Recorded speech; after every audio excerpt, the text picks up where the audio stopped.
Olá, muito boa tarde a você. Operação Panathinaiko. Em resposta às acusações da Polícia Federal, o ex-governador Agnello Queiroz disse que não tem nada a esconder e nega a participação no superfaturamento das obras do Mané Garrincha. A manifestação veio depois de ser solto. Ele, Arruda e Filipelli, mais 7 acusados, estão em casa desde quarta-feira. E ontem, investigadores cumpriram mandados de busca e apreensão na sede da Nova Cap. A polícia quer mais provas do esquema. A Polícia Federal cumpriu mandado de busca e apreensão na sede da Nova Cap. A companhia é responsável pela execução das obras públicas no Distrito Federal. A ação da PF é parte da Operação Panathinaiko, iniciada na semana passada. Os agentes investigam fraude na reforma bilionária do Estádio Nacional Mané Garrincha. A Nova Cap foi alvo da Polícia Federal nesta quinta-feira por conta de 2 ex-gestores, Marusca Lima, ex-diretora de obras especiais, e Nilson Martorelli, ex-presidente. A atual gestão confirmou a vinda dos agentes e disse ainda que colabora com a Justiça desde o início das investigações. A Operação Panathinaiko resultou na prisão dos ex-governadores Agnello Queiroz e José Roberto Arruda, o ex-vice-governador Tadeu Filipelli e outras 7 pessoas. Todos estavam presos desde o dia 23 de maio, mas a medida foi revogada pela Justiça. Desde quarta-feira, todos já estão em casa por força de um habeas corpus. Depois que saiu da carceragem do Departamento de Polícia Especializada, Agnello Queiroz publicou uma nota dizendo que a prisão foi revogada porque não foram encontrados motivos para tal medida. Disse ainda que está indignado com as acusações e as definiu como falsas. E a polícia ainda tem muito a esclarecer nesse caso. Pois é, e é bom lembrar que não há acusações, o que há é investigação, há suspeita. E a principal suspeita é de 900 milhões de reais acrescidos ao custo estimado da obra inicialmente, que era de 600 milhões de reais. Na sua nota de esclarecimento, o ex-governador Agnello Queiroz conta que, além da obra de engenharia, que foi de fato prevista em 600 e tantos milhões de reais, foram necessárias inúmeras outras licitações, inúmeros outros contratos complementares à obra. Por exemplo, a cobertura que alonga, aquela cobertura de lona, né, que alonga o teto lá da arquibancada do Mané Garrincha. Só aquilo ali custou 174 milhões, minha gente. Tem também uma obra milionária que foi ali do entorno do estádio Mané Garrincha. Tem a iluminação, os refletores. Teve o gramado mais caro das arenas da Copa, teve também a compra das 70 e tantas mil cadeiras, né, os assentos. Tudo isso justificaria, digamos assim, os acréscimos àquela estimativa inicial do custo da obra. Mas a investigação existe para isso mesmo, para investigar, para ir atrás dessas suspeitas e, eventualmente, até esclarecer os fatos. Moradores da Asa Norte reclamam da qualidade da iluminação pública e também do estado das calçadas. Calcula-se que pelo menos metade das calçadas do DF precisam de reparos. Simples atividades como fazer uma caminhada acabam se tornando perigosas, principalmente à noite. Nossa reportagem confirmou a escuridão e a falta de estrutura. Olha só. Quem precisa caminhar pelas calçadas da Asa Norte tem de estar o tempo todo em alerta. Isso porque em vários pontos da cidade as calçadas estão assim, em péssimo estado. Essa na 305 está toda desnivelada e rachada. É até perigoso alguém cair aqui. A pessoa às vezes tem dificuldade para andar e vai passar num lugar desse. Às vezes não vê, né? Aí acaba caindo. De noite a gente tem que andar com o olho firme para não cair. Olha só o estado dessa calçada aqui na 103 Norte, ou pelo menos o que restou dela, né?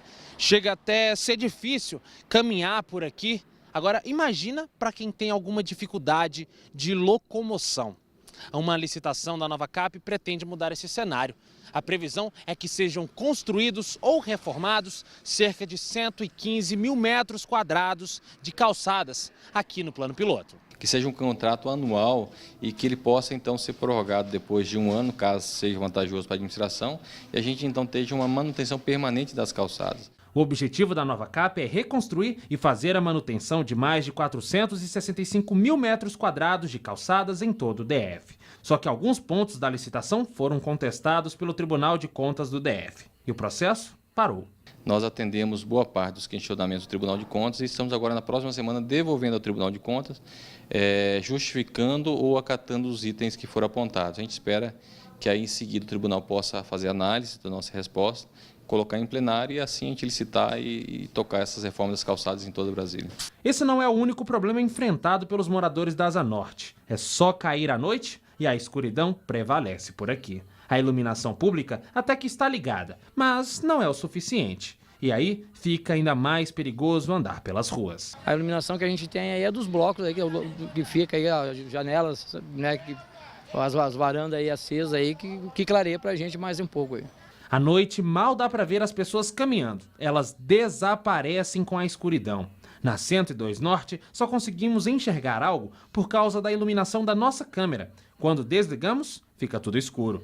O subsecretário de Operações da Secretaria de Cidades garante que não sabia do problema, mas vai tomar as providências para garantir iluminação adequada na região. Se for manutenção, se torna mais rápido, a SEB já tem todo o mecanismo, a estrutura.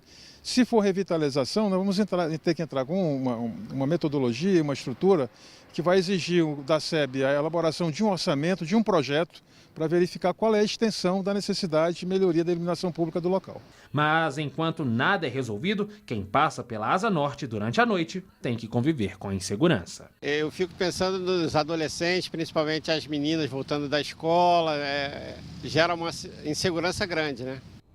A gente nota que trabalho não falta para conduzir aqui no DF. Pois é, além das crianças e adolescentes, as pessoas idosas, tem os cadeirantes que precisam se locomover, né, que precisam exercer o direito de ir e vir, todos nós.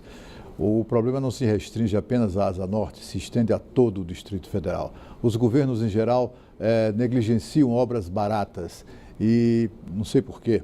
Até porque seria fácil de executá-las, mais fácil de executá-las, né, mas o fato é que não há interesse dos governos, né?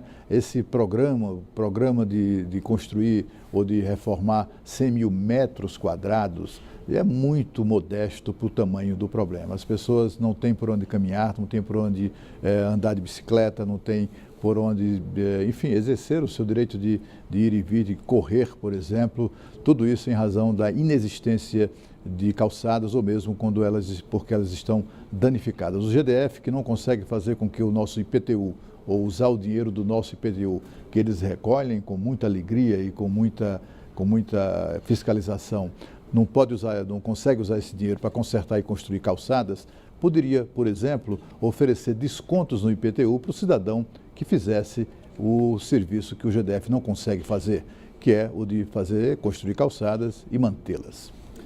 O Ministério das Cidades anunciou hoje novos critérios para o programa Minha Casa Minha Vida. O governo também vai disponibilizar recursos do programa para ajudar famílias atingidas pelas chuvas em Pernambuco.